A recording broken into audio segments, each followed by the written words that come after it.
പാർട്ടിയുടെ അടിത്തറയ്ക്ക് ഒരു കോട്ടവും ഉണ്ടായിട്ടില്ലെന്ന് എം.വി. ഗോവിന്ദൻ. CPMന്റെ അടിത്തറയ്ക്ക് ഒരു കോട്ടവും ഉണ്ടായിട്ടില്ലെന്ന് സംസ്ഥാന സെക്രട്ടറി എം.വി. ഗോവിന്ദൻ തദ്ദേശ സ്വയംഭരണ തെരഞ്ഞെടുപ്പിൽ LDF തിരിച്ചടിക്ക് പിന്നാലെ നടത്തിയ വാർത്താ സമ്മേളനത്തിലാണ് ഗോവിന്ദൻ മാഷിന്റെ പ്രതികരണം. അപ്രതീക്ഷിതമായ തിരിച്ചടിയാണ് തെരഞ്ഞെടുപ്പിലുണ്ടായതെന്ന് അദ്ദേഹം കൂട്ടിച്ചേർത്തു. ഇക്കാര്യത്തിൽ തുടർ പരിശോധനകൾ നടത്തി ആവശ്യമായ തിരുത്തലുകൾ വരുത്തും. 2010 ഇതിനേക്കാൾ വലിയ പരാജയമാണ് LDFന് തദ്ദേശ സ്വയംഭരണ തെരഞ്ഞെടുപ്പിലുണ്ടായത്. എന്നാൽ 2011 നടന്ന നിയമസഭാ തെരഞ്ഞെടുപ്പിൽ കേവലം 2 സീറ്റിന് മാത്രമാണ് LDF തോറ്റത്. ഇത്തവണ 7 ജില്ലാ പഞ്ചായത്തുകളിൽ വിജയിക്കാൻ LDFന് സാധിച്ചു. പാർട്ടിയുടെ അടിത്തറ നഷ്ടമായില്ലെന്നതിന് ഏറ്റവും വലിയ തെളിവാണിത്. ഇക്കുറിയും വർഗീയ കക്ഷികളുമായി UDF സഖ്യമുണ്ടാക്കി. BJPയും കോൺഗ്രസും പരസ്പരം സഹായിക്കുന്ന സമീപനമാണ് സ്വീകരിച്ചത്. ഇതാണ് തെരഞ്ഞെടുപ്പ് തോൽവിക്കുള്ള കാരണമെന്നും എം.വി. ഗോവിന്ദൻ പറഞ്ഞു. തിരിച്ചടികളെ അതിജീവിച്ച ചരിത്രമാണ് പാർട്ടിക്കുള്ളതെന്നും ഇക്കുറിയും അതുതന്നെ സംഭവിക്കുമെന്നും അദ്ദേഹം കൂട്ടിച്ചേർത്തു.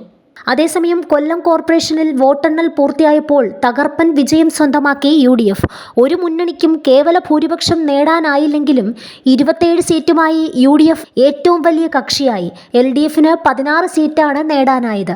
NDA 12 സീറ്റ് നേടിയപ്പോൾ SDPI 1 സീറ്റും നേടി. വോട്ടെടുപ്പ് കഴിഞ്ഞതോടെ കോർപ്പറേഷനിൽ 30-ന് മുകളിൽ സീറ്റുകൾ പിടിക്കാനാകുമെന്നായിരുന്നു LDF കണക്കുകൂട്ടൽ.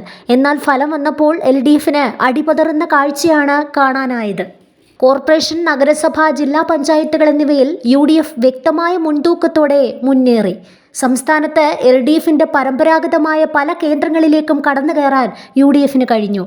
LDF മുന്നേറ്റം ഗ്രാമ, ബ്ലോക്ക് പഞ്ചായത്തുകളിൽ മാത്രമായി ഒതുങ്ങി. UDFന്റെ പ്രത്യേകിച്ചും മുസ്ലിം ലീഗിന്റെ സർവാധിപത്യമുള്ള മലപ്പുറം ജില്ലയിൽ CPMനും ഇടതുപക്ഷത്തിനും മേൽക്കൈയുള്ള ഇടങ്ങളായിരുന്നു നിലമ്പൂരും പെരിന്തൽമണ്ണയും പൊന്നാനിയും. 2020 12 നഗരസഭകളിൽ LDFനൊപ്പം നിന്ന 3 ഇടങ്ങൾ. എന്നാൽ അത് ഇത്തവണ 1 ചുരുങ്ങി. പൊന്നാനി മാത്രം. 3 പതിറ്റാണ്ടായി ഇടതുപക്ഷത്തിനൊപ്പം നിന്ന പെരിന്തൽമണ്ണയാണ് ആദ്യം LDFന് നഷ്ടമായത്. കോട്ട തകർക്കുക എന്ന വാക്ക് അന്വർത്ഥമാക്കുന്ന UDF മുന്നേറ്റമായിരുന്നു അവിടെ. 37 വാർഡുകളിൽ 21 UDF വിജയിച്ചു. 16 വാർഡുകൾ മാത്രമാണ് LDFനൊപ്പം നിന്നത്. നിലമ്പൂരിലും സ്ഥിതി മറ്റൊന്നല്ല.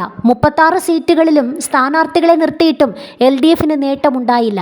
28 ഇടങ്ങളിൽ വിജയിച്ച് UDF നിലമ്പൂർ നഗരസഭ തിരിച്ചുപിടിച്ചു. ഉരുൾ ദുരന്തം വിഴുങ്ങിയ മേപ്പാടി പഞ്ചായത്തിൽ UDF ഭരണം നിലനിർത്തി.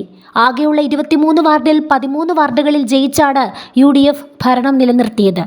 9 സീറ്റ് LDFനും 1 സീറ്റ് LDF സ്വതന്ത്രനും അവിടെ ലഭിച്ചു. ദുരന്തബാധിതരായ ആളുകൾക്ക് സമയബന്ധിതമായി വീട് നിർമ്മാണം പൂർത്തിയാക്കാത്തതിൽ നിരവധി പേർക്ക് സംസ്ഥാന സർക്കാരിനെതിരെ അമർഷമുണ്ട്.